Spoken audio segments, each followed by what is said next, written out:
Duel in the Dunes. $30,000 allegedly. $30,000 added. $20,000 added. My man's, you could tell he's the filmmaker. He's a storyteller. No, he's a builder. No, sir. Talk to me, Ty. You have the official numbers, but from what I hear and what our calculations, Wyatt Casper's $500 ahead of Lefty Holman. This is unofficial, but from what it looks like to me, it's definitely going to come down to the Duel in the Dunes and the saddle bronc riding. I think there's a couple guys that have a chance to come out of nowhere in the bareback, but for sure the saddle bronc, it's going to come down to the last day of the season this evening. What's up, guys? Welcome back to the Let's Freakin Rodeo podcast presented by Boot Barn. We meet in the great state of Texas. You via Sioux Falls, South Dakota. You via San Bernardino, California. Yes, sir.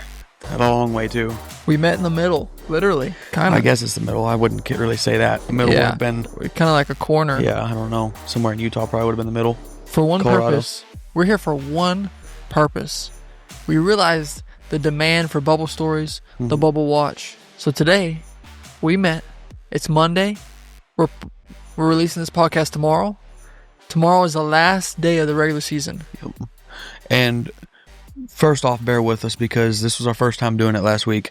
We got a lot of positive comments. We got a lot of positive feedback. We are going to get better. We will get better and more prepared. And we hope, though, that we made it more interesting for you watching the last week of the season and seeing the Governor's Cup and seeing all the different situations and everything. We're going to tell you all the people that made it, that didn't make it, and then are roping and riding today to make the NFR. Some people still have a fighting chance last day of the season, September 30th.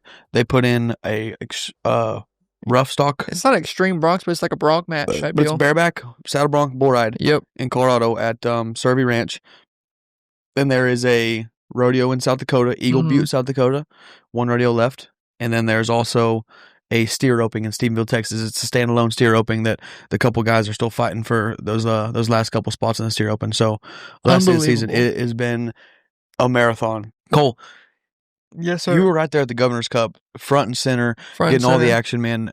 How electric was that? Tell you what, Boyd, Garrett Urigan do a great job of hyping it up. I know Butch and Jeff Metters, they were on the Cowboy Channel doing a great job as well, but something about being in the arena with those guys. Yep. They set it up. They set up the stakes. Boyd saying, this girl has to rope this much, this fast to make the NFR. Shane Hanchey has to do this to make the NFR. With 5,000 people in the stands, you know, truly probably one of the best rodeo environments I feel like I've been involved in or been at. Cinch, Governor's Cup. Cinch puts on a great rodeo. It was electric, bro. No doubt. And guys, we had a couple comments. It's not fair that Cinch gets to choose who competes at the rodeo. Not False. True. False. If you didn't listen to the whole podcast the first time, Cinch had nothing to do with what contestants come. Doesn't matter if you're sponsored by Cinch. It's how you competed at the tour rodeos throughout the year to qualify for Sioux Falls. I personally sucked at them, so I didn't get to go to Sioux Falls. I had to sit there and watch on my phone. But Cinch is the sponsor of that rodeo. They bring that great rodeo to us. All of the money, all of the storylines. I mean, I've never had any success there, but in my opinion, what it's doing for the sport of rodeo is huge, and I can't wait to see what it does in the future. You know what was interesting that you told me the other day, talking about on the point of Cinch doesn't get to choose who makes the NFR or gets to go to the Governor's Cup? You told me it wasn't until your second year of rodeo that Cinch could even be involved in rodeo. Is that correct? You weren't. I mean, I remember it wasn't that long ago you couldn't even wear a Cinch logo on your sleeve. That blew my mind. I did not know that. Don't quote me on the year, but I know in the recent history you couldn't even have that. So they kind of ingrained themselves in the. We'll have to get somebody from there. We'll have to get Jessica on the podcast and let her talk about it and how they got in the youth of rodeo and how they built it up and what they've done. But they're such a huge part of our industry. And so now having the biggest rodeo at the end of the year, that essentially determines a lot of people's fates. It's gonna be fun today on the podcast. We want to accomplish three things. We're gonna tell you the bubble stories. Okay, we're going to say the best ones at the end. There was amazing bubble stories that I don't think anybody has heard yet. Saving those for the end. We're going to pick three or four guys in each event that didn't make the NFR this year. But you better watch out for next year. And then we're going to talk about World Championship races, how those changed after Sioux Falls, after the last week of the season. So those three things we're going to cover in this podcast. Event by event. We're not going in order, so you stay hooked. Stay tuned in. We hope you enjoy it. Thanks for listening, guys. First off, let's hit Bearback, Ty. Rocker Steiner. blew it out of the water, extended his lead, headed into the finals, had $30,000 added. He was coming in $50,000 ahead. Now he's $80,000 ahead. He is by far the favorite to win the gold buckle come December. But you still got to go out and do your job. Still got to go out and ride. But great job from Rocker. Great job from Rocker. Man, he killed it. He's got an $80,000 lead. You know, one thing I've always wondered about, and I'm sure, you know, Rocker ain't going to have no problem. He's going to go finish up and get a gold buckle. But our sport, I don't know of any other that's like this, where we have the finish of our regular season, and then we have, how many, 70 days? Not much, yeah. Like, well, you think about it, in football, they have 17 weeks, 18 weeks in the season. Start the playoffs. If you win the division, you get a bye. You get 1 to maybe 2 weeks off. Yep. Tops.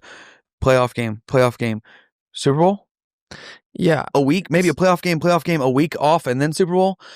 Right now we have, like, we just went for 90 days. Competition all the time.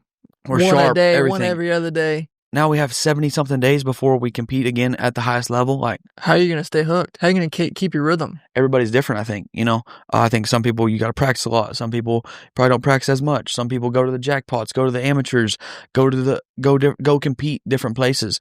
I don't know. I think everybody's different, but just an interesting thing that I don't know if too many people think about for us, you know. And that's a factor too, because Rocker's going in $80,000 ahead, but you still got to go out and ride. And a guy I love watching, Jess Pope, out there in Vegas. He's an animal, okay? He goes out there. I mean, the average pays so much, the rounds pay so much, it can be anybody's game. So many great bronc riders at the top. It's going to be fun watching. 65 days. 65 days. Yes. Yeah, when I was quick math in my head, it's under 70. I'm going to say if you have it next week, Rocker wouldn't mind after coming off that momentum and that, you know, that energy. But he would definitely want to ride next week. Exactly. He's just like, let's roll into it. Exactly. I'm sure there's other guys that might be hurt a little bit here or there and need some time off, you know. But yeah. Anyways, bubble story of the rodeo. Tilden Hooper. We talked about him last week. One man Dan needed to have a big Sioux Falls. He delivered. $28,000 between Mandan and Sioux Falls for him, man.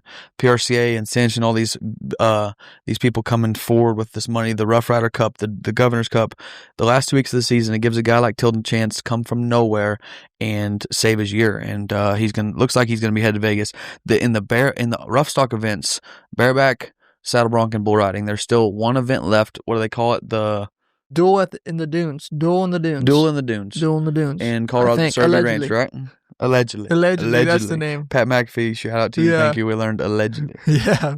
Ty, what's one guy? We won't do too many, but one guy that didn't make the NFR that you're looking at for next year. How do you really go on here and pick one? You know what I'm saying? You talk about, you got a young stud like Weston Timmerman, a legend, Orrin Larson. I believe that he's still alive. The PRCA's numbers aren't fully updated, but I believe that Orrin's still alive. But when you look outside the top 15 right now, Jacob Weiss come off a couple great NFRs, a lot of success. Richmond champion, one of my favorite guys in the whole entire PRCA. He always is going to have a chance anytime he nods his head. I don't know if he's stayed a little banged up this year or just the ball didn't bounce his way, but there's so many guys right there outside the top 15 that could beat you day in and day out anytime. I'm not going to bet against any of them to be in a different position next year. I'm going to pick one that you're going to like. You're not going to expect me. Leighton Berry. Exactly. No one's thinking about Leighton right now because he's been hurt. I'll take the ranch that he'll be in Vegas next year and probably riding for a world championship. That's one spot that y'all got to keep in mind. That's what I love so much about this podcast, Cole, is we try to talk about the things that you might not be thinking about. I wouldn't be thinking about it if I wasn't trying to prepare to sit down and talk to Cole. Is he like a 4 or 5 times straight NFR qualifier? Anytime he's I don't know the exact number, Colt, but if he's ever been healthy, he's a lock. I think that's kind of a known fact. Yeah. And then he has his younger brother too, Cade. And he just put a baby on the ground. Yeah. So you know that sucker's hungry. Yeah, he's got to put food on the table, gonna be coming. Baby. So that's a great one to watch. Great people to watch. Kudos to you on that one, Cole. Thank you. So Luke Brown, obviously one we talked about last week. He's 51 years old, just made his 16th NFR in Sioux Falls. Goes out first out on Friday night and goes 4-2, wins the go-round. 12,000, boom, just like that. Bubbles burst for him in the good way. One of the big storylines at the top with the World Championship races is Junior Noguera, our previous podcast. He was our last podcast guest. We got him and Caleb Jiggers, the new number 1 men in the world. Yeah. Junior's healer, obviously Caleb's header, but they're the new number one team. Yeah, if you listen to the podcast, you heard Junior talk about had a horse fall on him, broke his leg, tore a bunch of tendons, and messed his knee all up. Came back way earlier than he was supposed to, so they kind of had a long, maybe a little bit longer or rougher summer than they are used to having. Usually it's pretty smooth sailing for them boys, but came down to the last weekend of the year, win Sioux Falls, go in season leader again for like 6th or 7th time, an insane amount of times as a team. So yeah, you never know what's going to happen in Vegas, but they're going in number one. Team roping. Nelson Wyatt, San Bernardino. Tell a story. Okay, this is a wild one. That's the heading for you. Last night at San Bernardino, the heading race was done. It was already set. The 15 guys were in. Nobody could win enough money there last night to jump ahead of anybody. But the heeling, 3 guys had a chance. All 3 headers were just open for their partner. So you had one header that was already in, and the other 2 already were clearly out of the NFR, but all 3 were open to get their healers in. Wyatt Cox ended up not having the opportunity to get in because he couldn't have won enough with what Jonathan and Caden Profili won. But you got Jonathan Torres and Caden Profili pretty much just needing to make a good, clean run. And think about the amount of pressure that puts on their header when it's for their part. Like if it was for themselves, I promise it would have been easier and felt like a kind of a smoother sailing. But the fact that they're partners entire years is based on them just catching the steer. And I'll tell you one thing, dude. I'm sitting there watching, and Brenton Hall is the first of those 2 teams that just needed to catch. Goes up there, sticks. Caden comes around there. They just made a perfect, nice, smooth run like they needed to. Dude, I was sitting there live watching it, and like all these guys are my friends. It's not about which one got in or which one didn't or whatever, but just watching him, sitting there all day, knowing exactly what he had to do to qualify and just going and executing it perfectly. It's cool. The second team comes out later in the perf. They're last out last night, know exactly what they have to do, just catch. And second team is? Nelson Wyatt, Jonathan Torres. Yep. Nelson ropes, splits the horns, it doesn't go on clean, and then it fall like when it hit right there and it didn't go around the horns, I was like, I can't imagine what he felt like because in my mind, time slows down. Like I can only imagine, like in his mind, I've made this run 1,000 times, splits the horns, he's about to turn his horse, goes and starts to fish it, and he does one fish, and it goes on, he dallies off, dude, and then Jonathan just cleans him up. I mean, like we said, there's somebody that's going to be on the wrong side of this deal when that bowl bursts and looking from the outside in, but seeing what happened for those 2 guys to make it, man, is pretty special. Like being there in person, man, I can't even explain what that felt like. We're going to take a quick break from the podcast real quick, tell you about the presenting sponsor, Boot Barn. 475 locations. Boot Barn will get you whatever you need from head to toe. Or you can visit bootbarn.com online. If you're an online shopper, visit bootbarn.com and they'll take care of you. We talk about how Boot Barn sponsors rodeos, sponsors Western industry. Talking about this episode is Bubble Watch. Boot Barn sponsored Sioux Falls. They were part of Sioux Falls. Everywhere you go, that's all you see, man. They sponsored over 600 rodeos across the country this year. They sponsor big rodeos. They sponsor little rodeos. They're everywhere. They want to feed America, protect America, and serve America. They want to grow the Western industry, okay? And they support us. So let's freaking rodeo family. We should support them. And every week, we say, we got our jingle, right? I don't care if you just like time me or anything in between. Boot Barn has everything you could possibly need. Oh, you gave it a little extra that time. Added a few words there, but it felt right. But seriously, man, Boot Barn will take care of you, get you looking sharp, and get you ready. Let's get back to the podcast. Did you see them after? I know you're right there in the calf roping, but those guys after you back there in the box a little bit, what was that like? I just said congrats, man. I mean, what do you say? It's crazy. Literally, a couple heartbreaks and a couple people celebrating it. I mean, well, and it's all people that you respect and that you're around all the time, and it's your friends. You see every day. You're gonna see next week. I mean, it's like it's your friends. And I know these guys have so much respect for each other. They're holding it in, all that emotion, all that excitement. They're holding it in because they're right next to that guy that it just went the other way for. I mean, yes, it's just like it's something out of a movie, man. I mean, it's unbelievable. And it's so normal for us. Like I was talking to Peyton, he's been inside that race and on that roller coaster so many times. He's almost kind of like numb to it, Like I'll be telling him these situations and I'm talking to him about it, and he's like, he doesn't really get. Somebody's gonna get in, somebody's gonna get out. Yeah. It is so true, but also it's not like to a normal person seeing that. It's like, What the heck? Holy freaking And crap. To transition in the calf roping, to your point, some guys, you have to hold it in. Shane Hanchey, San Bernardino, California, we'll go back and set up how he got to San Bernardino in a second. He goes out, and then he doesn't do good on his calf, and he's walking his horse back to the back of the little warm-up arena, and in comes Quade Hyatt. Yes. They're crossing right by each other. Yeah. Quade is trying to bump Hanchey. Hanchey doesn't do good. And I'm watching on the Cowboy channel. You can see it right now. We're playing the clip. I'm playing B-roll right now. Yeah. Hanchey doesn't even look at Quade. Quade doesn't look at Hanchey. No. Hanchey's like, gritting his teeth like something's not, like he's worried.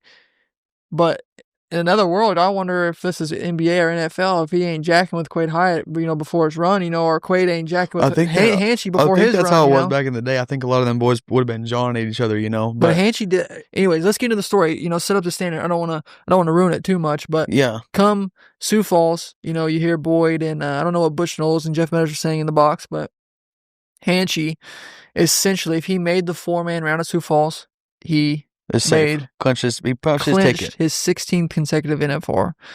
He makes, honestly, 3 amazing runs, does his job. I'm sorry, 2 amazing runs. First round, second round, third round, 8-man he goes. He has it on him fast. Misses a suey. Messes tie up. Hits the legs on his tie. Whatever it was. Yeah, messes tie up. Technically, he still had a chance, but you had Tom Krause after him. You had Riley Webb after him. You had Shad Mayfield after him. So realistically, as a competitor, he knows this ain't good. So Riley goes. Riley's calf gets up, which was crazy. Shad goes. He goes too long. But then Tom Krause ends up bumping him out. So then Shane Hanchey knows, which you'll tell the story in a second. But before the rodeo, Shane goes, I know that if I don't make the 4-man round, I have to go to a rodeo. So I need to go to San Bernardino. So what does he do? He has a jet fueled up, gassed up, ready to go, on standby, just in case he doesn't do it. He doesn't make the 4-man. He goes, and he gets in this jet, flies out of San Bernardino for his pretty much NFR saving run. 1 left to go. Well, that's it. I mean, 1 left to go, and when you have, you wouldn't have wanted to finish that off and get bumped out of the NFR and have 1 rodeo left on your count, knowing that you could have competed one more time.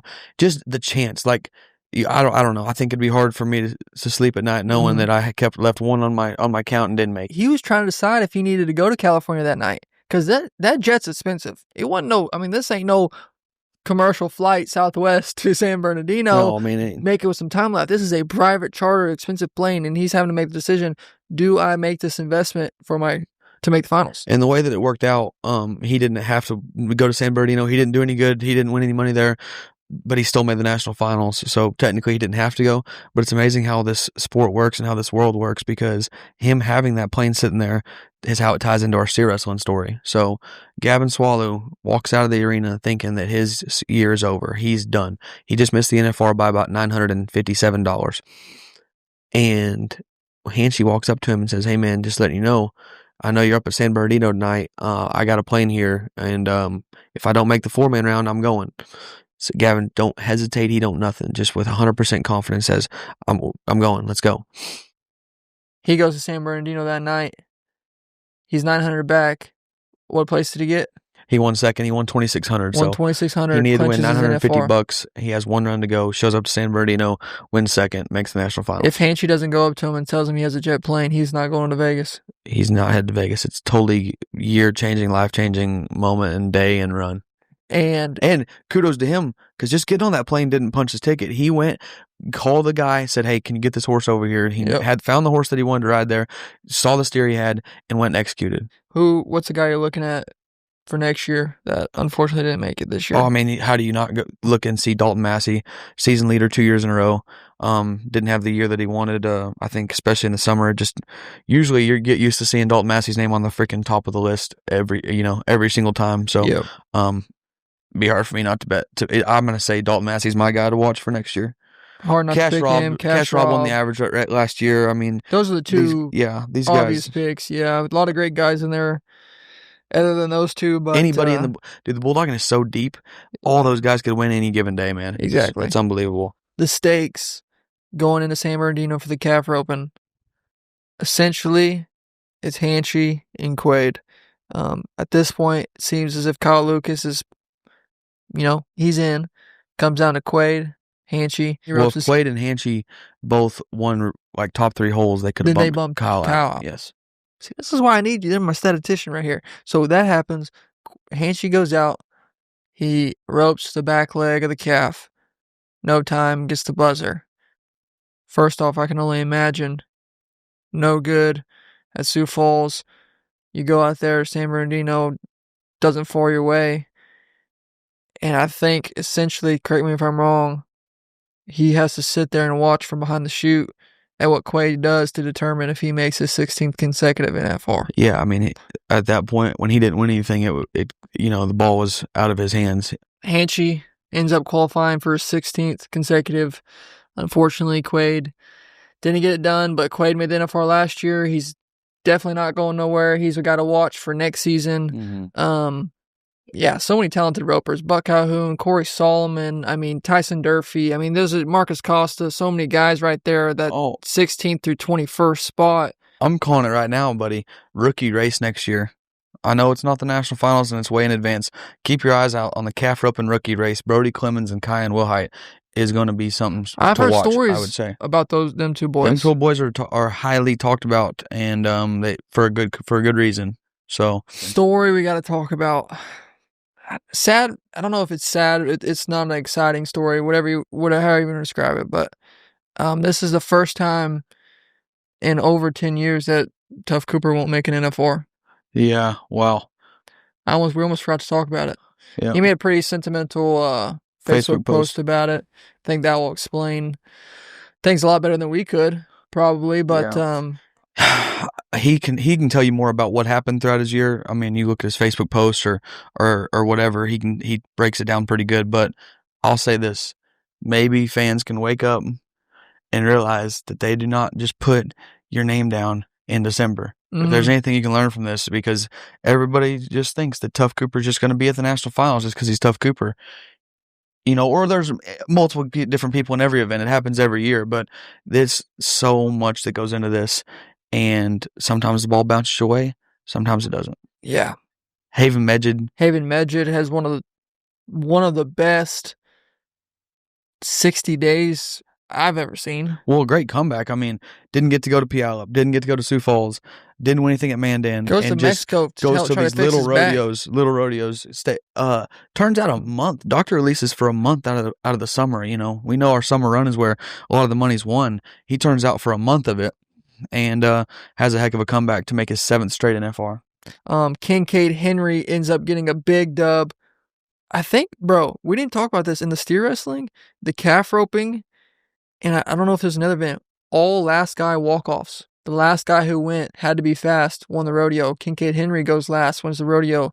Justin Schaefer goes last, wins the rodeo. That's true. And I think there's one more event. Caleb and Jr. go last, win the rodeo.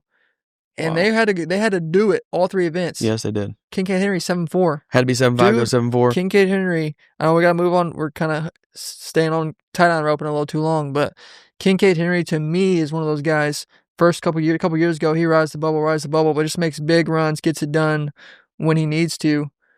Just a good roper, but kind of under the radar a little bit. I don't know why he would be underrated. He's won under the radar, not underrated. Under the radar. Yeah, he's won big rodeos. But he's just a few go-around wins at the national finals. Yep. Then after he made his first one, he's been a staple. It does something to you when you make clutch runs at the end of the year. If a guy like Tom Kraus doesn't have confidence now, I'm sure he had it before just to be able to compete that good. But if he don't have confidence now, he's crazy. A guy like that dude roped good all summer long. Good run after good run after good run after good run, over and over and over again. Mm-hmm. And that's where you deserve when you rope like that. But the thing about the calf roping this year was there was multiple guys that deserved it, because coming down the stretch, 4 guys right there all were making good runs. That they were moving the needle with the world standings with that bubble. I mean, every single week you were looking and they were winning checks. You look up and Quade's time winning 7-8, winning Amarillo. He's making a good run here at Poway, but getting a check. Kyle gets a check at all 5 of them the last weekend of the year. Hanchy goes and does good. Gets into Sioux Falls by knocking one down and getting a check at Sioux Falls at Mandan. Gets into Sioux Falls, makes it back to Sunday. You know, make second in the round at Pendleton. You know, clutch run after clutch run. Kyle Lucas, Puyallup, Pendleton. Last weekend of the year, he went to 5 rodeos and got a check at 4 of them. You know, yeah, got to give Kyle Lucas some love. All those guys roped good enough to make it. Just sometimes the ball bounces one way. I mean, talk about you. Talk about your. I mean, talk about a breath of fresh air. Saturday night, probably 9 o'clock. That was when you officially knew you were in. You know, people were texting me congratulations or thinking that I was in way before, but I knew the caliber of ropers that were right there on the bubble, and then also how much money there was to be won still. You know, it ended up taking almost $127,000 to make the NFR, you know, and very easily could have been over 130 if a couple things go a different way at the Governor's Cup. I mean, there's no telling how much it could have taken. But every event, I mean, it's unbelievable that it took 130,000 to make the NFR in the barrels. Not very long ago, 80,000's making it, you know. So we're kind of in unprecedented territory. That was kind of a mic drop right there. We're kind of in unprecedented territory. I mean, the old golden rule always was if whatever 5th is after Cheyenne is going to make the national finals. This year it was like 107 or 108 after Cheyenne. That's been the rule for as long as I can remember. But the money that's getting added later in the season in August and September, so much money to be won. And these guys are getting really smart, saving rodeos for the end of the season, knowing how much money is going to be out there. And then going and capitalizing on it. So, like I said, that used to be the rule. This year, now it was off by about $20,000. We talked about 2 people last week in the Breakaway Open, and it literally came down to those 2: Martha Angeloni, Bailey Bates. We preface this podcast by saying that when this bubble bursts, there's going to be somebody on the inside and somebody on the outside, and those 2 girls that coming from outside the top 15 kind of are the perfect example of that, in my opinion. Yep. Martha doesn't. She said it right here on her Facebook post today. She said she did not execute the way that she should have. She said she dropped the ball, which it's just so much pressure and it's so hard to make it come down to one rodeo, but that's literally what it did in the breakaway. So Martha breaks the barrier on her first one, but she's still okay. The average is wide open. Splits the second round with a 2.4 with Aspen Miller. Which was huge. Huge. Makes the final 8. Breaks the barrier. Thinks she's done. She needs to win. How much right here? She needed to win 28,000, I believe. Something like that. I think she needed to win 28,000 to make the NFR. She wins 10,400 and something in the second go round. Yep. Comes back to the final 8. Knows she needs to make the final 4 to still have a chance. She's still lacking about 18 grand, which is a second/third place finish in the final 4. 8-man round, breaks the barrier. Thinks her season's over again. Thinks I messed up. It's done. That 8-man round falls apart so much that she sneaks in there to the final 4, does not capitalize, wins 3rd, misses the NFR by $1,000. So she won, I think, $26,000 to $27,000 at Sioux Falls and barely missed the NFR. Bailey Bates had to. Oh, so first off, before you go to Bailey, being in the arena for the 8-man round with Boyd and Garrett announcing, we're sitting there videoing with some photographers. The drama of that 8-man round. How Martha ended up even getting back to the 4-man with a broken barrier. I mean, it was, the fans were into it, the announcers were into it. It was unbelievable. You obviously wish it could end up the other way, you know, the Cinderella story coming back. But like, that's kind of like Riley and Shad. When she backs in there, you think there's no doubt she's about to do it. Like, she's just world champion, NFR every year, wins every jackpot. Like, just the ultimate winner. There, no matter how far back she got in the standings this year, you never thought, she's not going to make it. Like, in my mind, that just was, it was just a given. Kind of like Haven that she was going to get back up in there. She said it best today on that Facebook post I was just reading. I woke up today knowing that I'm never going to let that happen again. That's kind of set apart true winners and people that become legends, and she's that type of person. Hard not to bet on Martha for that 2026 year, but the crazy part about it is we only gave a couple Cinderella stories, and we kind of called it. Bailey Bates had to win the rodeo. Yes. Had to win it. She goes out, does great job first round, second round, does her job, third round, does her job, and she comes out and lets it hang. In the 8-man round. In the 4-man round, I think she ended up getting the fastest run of the rodeo. I think she got like a 2-1 or 2-2. Fastest run of the whole rodeo at the perfect time in the 4-man. Yeah. And she clinched it. You've seen it on. I mean, did you get a good video of her face? I got a great video. They're watching it right now, Bubba. Her face, man. I wonder if she deep down knew she had a chance. I don't know. On that phone of mine on that Cowboy channel, she didn't look very scared. She freaking went and just killed it. What? That's a moment you'll never forget for the rest of your life. I mean, talk about a Cinderella story. You have to win first, and you win first to qualify for your first national finals Breakaway Open. Amazing to watch.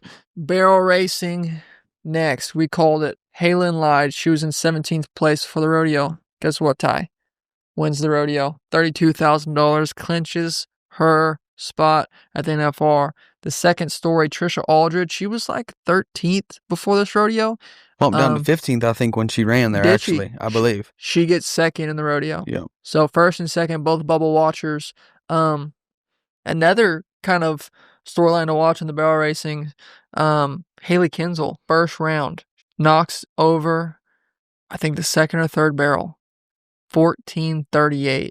Would have been the fastest run of the day. Would have been the 11,000 day money in the first round. Knocked a barrel. Comes out in the second round. Wins the go round.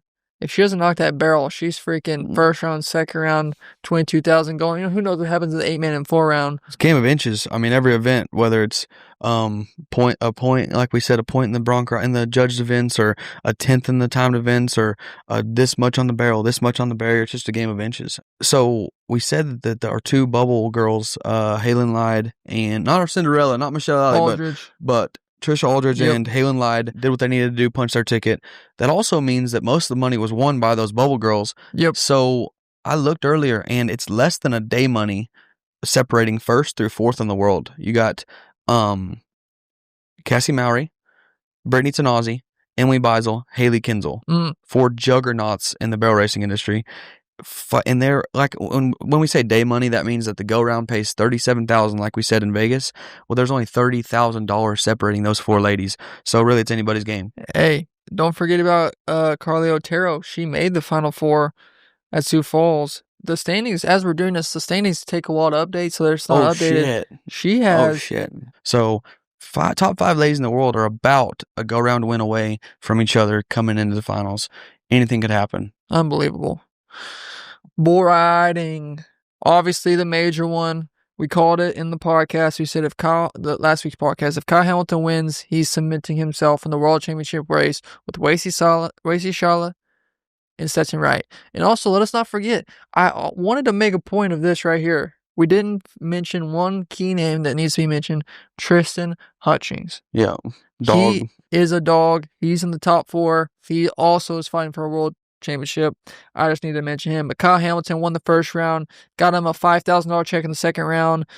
He's the only guy who rode 4 for 4 bulls.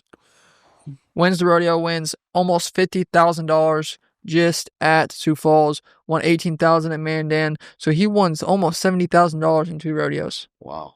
In about 2 weeks. And what he won good at Pendleton, the Pendleton Extreme Bulls. Yep. I mean, won Puyallup. I mean, he's had a heck of a September. So, I should have actually texted him and asked him what his September earnings were. I mean, it's a lot. It's a lot. Cool little random storyline that I thought was interesting. Final 4-man at the at Sioux Falls.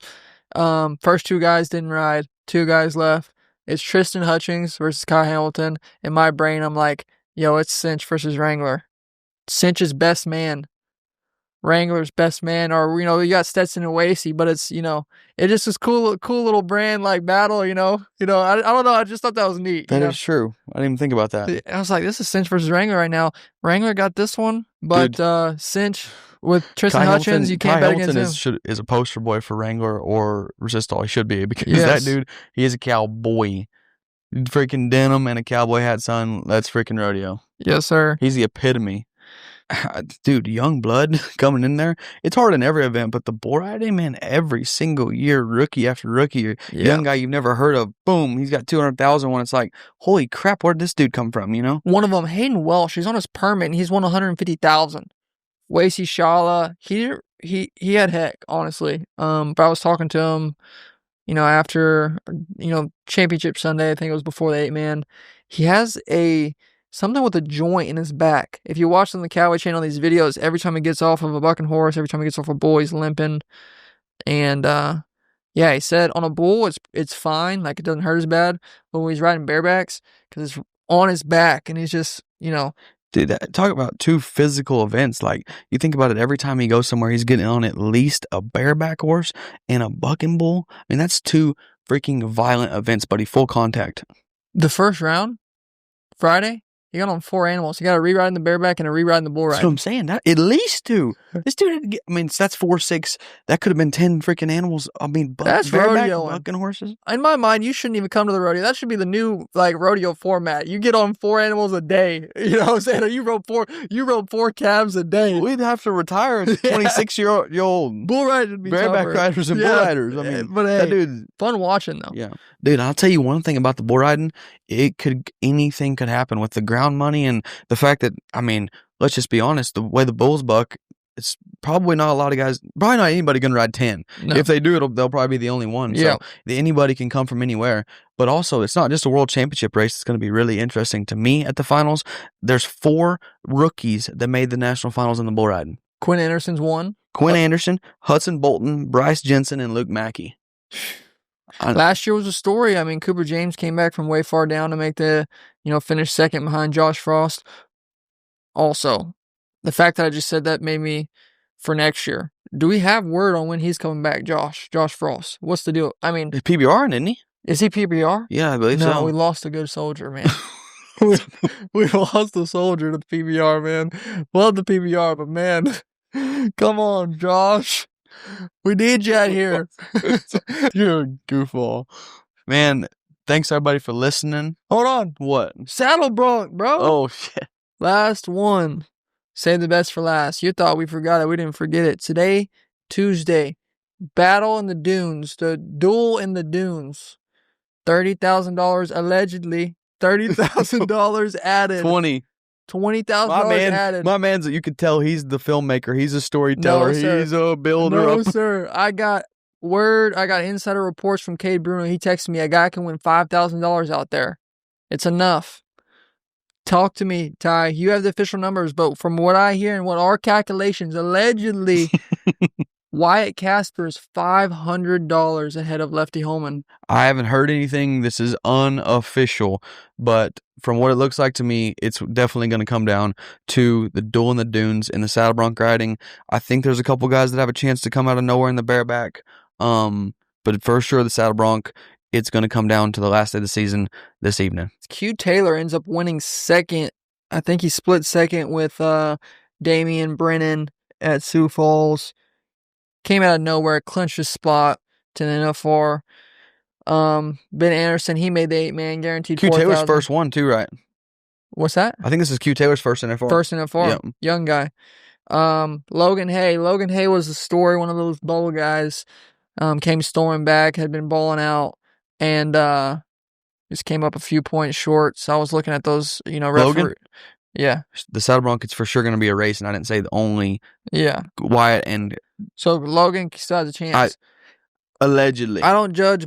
We got to interview a judge. And honestly, I would love to interview a judge, get some clips, get him some footage, get an iPad and see, because me being the couch judge with my remote, I thought Logan Hay was a couple more extra points right there. You know what I'm saying? I thought Which one? 8-man round. Oh, really? Oh, I'm sorry. He didn't even make the second round. Really? Yeah. Man, I don't know. I don't know enough about it, but it's interesting. I know that. I promise you one thing. I don't wish that job upon anybody. I don't. Can you imagine? No replay. No, they have to make that decision in a split freaking second. Yeah.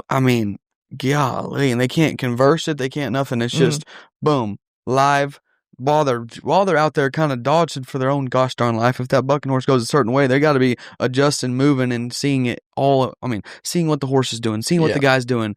And if you're on one side, you're only seeing the left leg. Well, if his right leg gets stuck, I don't know if they're doing this everywhere. I don't know. But they had quarter points. Mm-hmm. Most of the time, it's 2 judges or it's always 4, they have 4 judges around, but there's 4 judges at Sioux Falls giving points. So there's 80 and a half, 80 and a quarter, 80 and 0.75. So they had quarter points because there's too many ties, they say. So they wanted quarter points to help. And I know, I keep repeating it, but it comes down to an inch, to a quarter of a point, to whatever in somebody's entire season. You miss that Final Four round by a quarter of a point. That could be a difference in winning 4,000 or 32,000. How many guys' lives would be different right now if they had 28 more grand in the world standings? I know, too. Damian Brennan and Dawson Hay. We called it last podcast.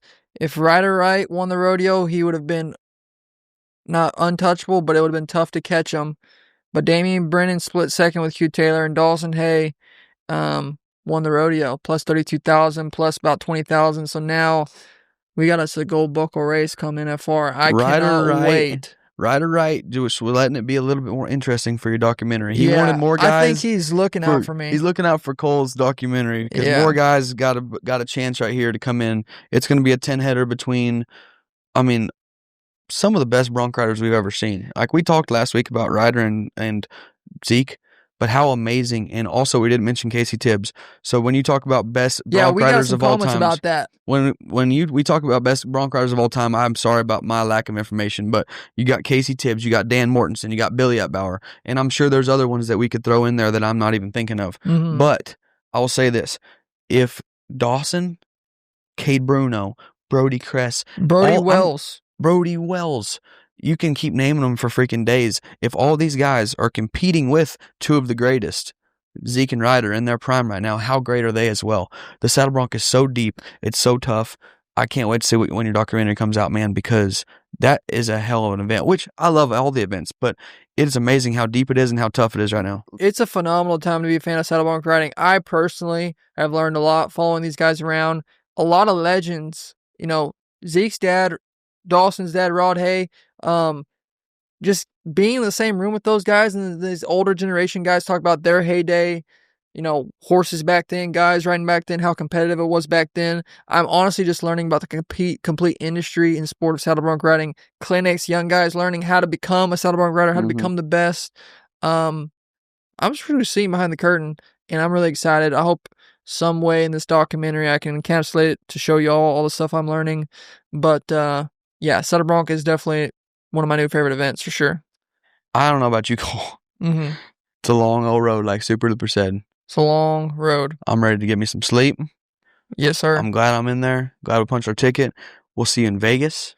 We're going to be back to some interviews the next couple of weeks. Don't worry. You ain't going to have to see me and his ugly mug no more. Listen to us. We're going to have some badass new interviews coming up. Stay tuned. Thank you so much for watching every week. Like, comment, subscribe. Keep watching out for Let's Freakin Rodeo YouTube and Ty Harris YouTube because we're coming, baby. I'm excited to be home, excited to practice, get ready for Vegas. We'll see you out there. We'll see you in the next episode. Thanks for watching.